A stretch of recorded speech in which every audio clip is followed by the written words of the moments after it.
नमस्कार साथियों, स्वागत है आप सभी का एक बार पुनः वंदे भारत में। दोस्तों, मध्य प्रदेश राज्य के जो व्यक्तित्व थे उनको हमने बहुत अच्छी तरीके से देख लिया। मध्य प्रदेश राज्य के साहित्यिक व्यक्तित्व पर आधारित जो महत्वपूर्ण प्रश्न थे उनको आपने देखा और साहित्यिक व्यक्तित्व को भी देख लिया। मध्य प्रदेश राज्य के जो अन्य व्यक्तित्व थे उन पर भी आधारित जितनी भी वीडियो थी, जितना भी कंटेंट था, सारा का सारा मैंने आपको बता दिया। इसके अलावा उन पर आधारित जो मोस्ट इम्पोर्टेंट हमारा एमसीक्यू टेस्ट था उसको भी मैंने आपको करा दिया। दोस्तों, एक बात याद रखिएगा, देखिए जब भी आप किसी एग्ज़ाम को देने के लिए जाते हैं तो एग्ज़ाम में मुख्यतः आपसे 4 प्रकार के प्रश्न पूछे जाते हैं। फर्स्ट कैटेगरी में क्या होता है, प्रश्न पूछा जाता है एकदम सीधा सीधा, जैसे कि मैंने आपको बता दिया कि आशुतोष राणा का जन्म मध्य प्रदेश के नरसिंहपुर जिले के गाडरवाड़ा नामक स्थान पर हुआ है। ठीक है, तो सीधा सीधा क्वेश्चन पूछ लेगा आशुतोष राणा का जन्म कहाँ हुआ है। दूसरा क्या होता है, आपका सुनने समझने के उस पर आधारित होता है कि आपने उस चीज़ को कहाँ तक सुना और समझा। तीसरा जो होता है प्रश्न का प्रकार, वो होता है आपकी समझ पर आधारित कि कितनी अच्छी से आपने उसको सही ढंग से समझा। और चौथी जो कैटेगरी होती है प्रश्नों की, वो एक अलग ही कैटेगरी होती है। उसमें ऐसे प्रश्न आते हैं जिसके बारे में किसी को नहीं पता। तो जब भी कभी किसी एग्जाम में प्रश्न कैसा भी हो, देखिए प्रश्न कैसा भी हो, जरूरी नहीं है कि जो प्रश्न उस समय पूछा गया है वो आगे ना पूछा जा सके। कभी भी कोई सा भी प्रश्न पूछा जा सकता है। और एग्जाम में एक प्रकार का वैसे ट्रेंड भी रहता है कि जो प्रश्न एक बार पूछ लिया गया है उस प्रश्न को दोबारा से ही पूछ लिया जाता है, तो ज़रूरी नहीं है। तो ऐसे में हमारे लिए क्या है, ये आवश्यक है कि हम हर एक प्रश्न पर ध्यान बनाए रखें। जैसा कि मैंने आपको मध्य प्रदेश राज्य के साहित्यिक व्यक्तित्व थे, साहित्यिक व्यक्तित्व को पढ़ाने के बाद साहित्यिक व्यक्तित्व पर आधारित महत्वपूर्ण प्रश्न बताए थे। और उन प्रश्नों में से कुछ प्रश्न ऐसे थे जिनकी जानकारी मेरे द्वारा नहीं दी गई थी, थोड़े हटके प्रश्न थे वो। ठीक है, इसी प्रकार व्यक्तित्व पर आधारित जो प्रश्न थे उनमें भी थोड़े कुछ प्रश्न हटके थे। तो उन प्रश्नों को मैंने आपको वहाँ तो बताया और उनका एक अलग से संकलन करके आज मैं यहाँ आपके सामने लेकर आया हूँ। ठीक है, इससे पहले जब हमने साहित्य मध्य प्रदेश राज्य के साहित्यिक व्यक्तित्व पढ़े थे उनमें भी ऐसा ही किया था। और हर एक वीडियो में हम ऐसा ही करते आ रहे हैं, ऐसा ही करते आएंगे। टॉपिक बाय टॉपिक हर एक सब्जेक्ट का ज्ञान लेंगे, फिर उसको पढ़ने के बाद उसका रिवीजन होने के बाद उस पर आधारित जितने भी प्रश्न आपके बन सकते हैं वो हम आपके लिए लेकर आएंगे। और उन प्रश्नों में ऐसे प्रश्न जो कि टिपिकल है या कुछ वैसे हैं उनका हम संकलन करके आपको बता देते हैं। तो आज हम यहाँ पर मध्य प्रदेश राज्य के जो व्यक्तित्व हैं, व्यक्तित्व पर आधारित जितने भी ऐसे टिपिकल प्रश्न थे जो कि आपने उस प्रैक्टिस सेट में देखे थे, उनकी यहाँ पर अलग से चर्चा करेंगे। तो चलिए शुरुआत करते हैं। हो सकता है आज का टॉपिक आपके लिए खास ना हो या आपकी समझ पर आधारित है, परंतु ये भी पढ़ाई के दृष्टिकोण से एक इम्पोर्टेंट सब्जेक्ट होता है। चलिए तो शुरुआत करते हैं। तो देखिए यहाँ पर मैंने जो प्रश्न है उनको मध्य प्रदेश राज्य के व्यक्तित्व पर आधारित महत्वपूर्ण तथ्यों का रूप दे दिया है। किसका रूप दे दिया है?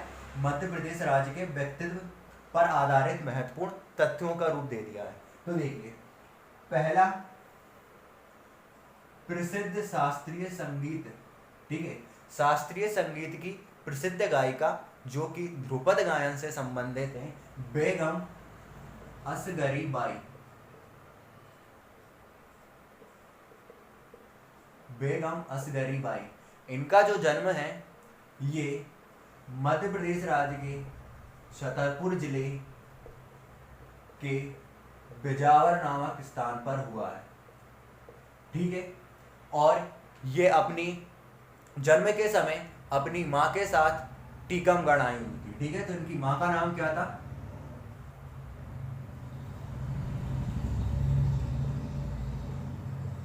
इनकी माँ का नाम था नजीरा बेगम।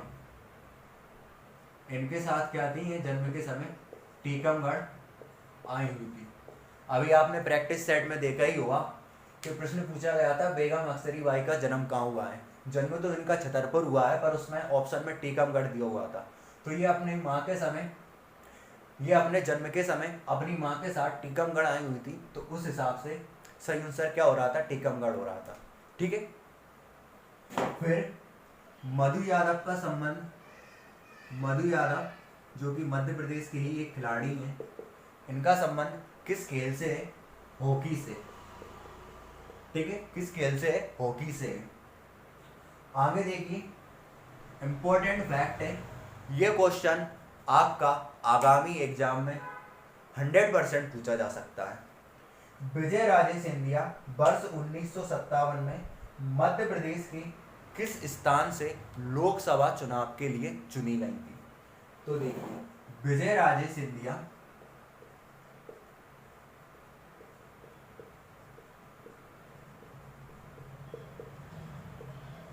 वर्ष 1957 में मध्य प्रदेश के जिस स्थान से लोकसभा चुनाव के लिए चुनी गई थी, उस स्थान का नाम था गुना। याद रखिएगा, पूछा जा सकता है। और पूछा क्या जा सकता है, अभी टेस्ट में ये प्रश्न आया ही था। फिर मध्य प्रदेश राज्य के वो कलाकार जो कि 9 बार फिल्म फेयर पुरस्कार से सम्मानित हो चुके हैं, क्या नाम है इनका, जावेद अख्तर। ठीक है, जावेद अख्तर जो हैं ये 9 बार फिल्म फेयर पुरस्कार से सम्मानित हो चुके हैं। आगे बात करते हैं, अशोक कुमार ने अपने फिल्म अभिनय की शुरुआत किस फिल्म से की थी, या अशोक कुमार के द्वारा फिल्म जगत में प्रवेश किस फिल्म के माध्यम से किया गया था। ठीक है, चलिए इसकी बात करते हैं।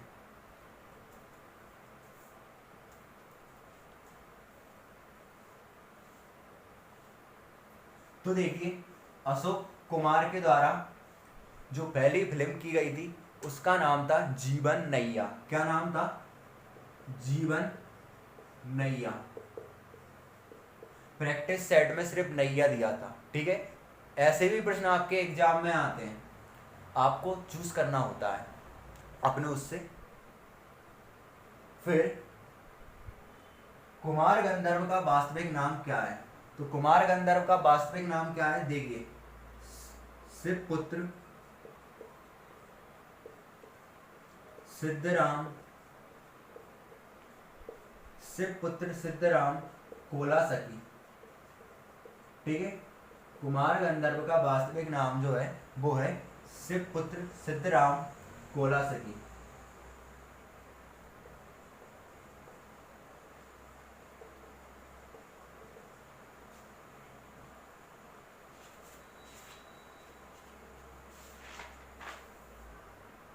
फिर इंदौर घराने की शैली का प्रवर्तक किसे माना जाता है। ठीक है, ये सारे मैंने वो प्रश्न आपके लिए सिलेक्ट किए हैं जो कि आपके आगामी एग्जाम में पूछे जा सकते हैं, और इन प्रश्नों के बारे में मैंने आपको जानकारी नहीं दी पाई थी। ठीक है, याद रखिएगा। तो इंदौर घराने की शैली का प्रवर्तक जिसे कहा जाता है उनका नाम है अमीर खां। ठीक है, उस्ताद अमीर खां इंदौर घराने की शैली का प्रवर्तक।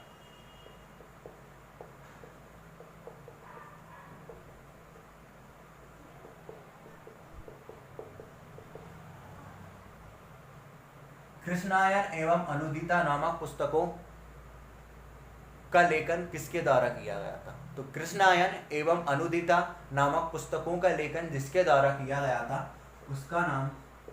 उनका नाम था द्वारिका प्रसाद मिश्र। याद रखिएगा, द्वारिका प्रसाद मिश्र मध्य प्रदेश राज्य के राजनीतिक जगत में और साहित्यिक जगत में दोनों में ही अपनी एक पहचान कायम कर चुके हैं, और साहित्यिक जगत में इन्होंने 2 पुस्तकों का लेखन किया, कृष्णायन एवं अनुदिता का। ठीक है, फिर पीस ऑफ माइंड नामक पुस्तक किसके द्वारा लिखी गई थी। पीस ऑफ माइंड, जैसा कि मैंने आपको बताया था, मध्य प्रदेश राज्य की जो पहली महिला मुख्यमंत्री थी उमा भारती, इनके द्वारा लिखी गई थी पीस ऑफ माइंड नामक पुस्तक।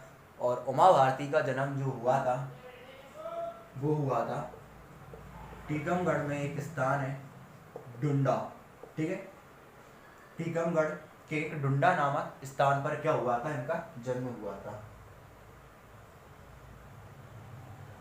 चलिए, तो इतने ही क्वेश्चन जो थे आपकी व्यक्तित्व विशेष के अंतर्गत थे, जिनको आपको अच्छे से पढ़ लेना है। देखिए, इससे पहले मैंने जब आपके लिए साहित्यिक शेष का वीडियो बनाया था तो उसको बहुत ही कम लोगों ने देखा था, उसको भी जाकर देखिए।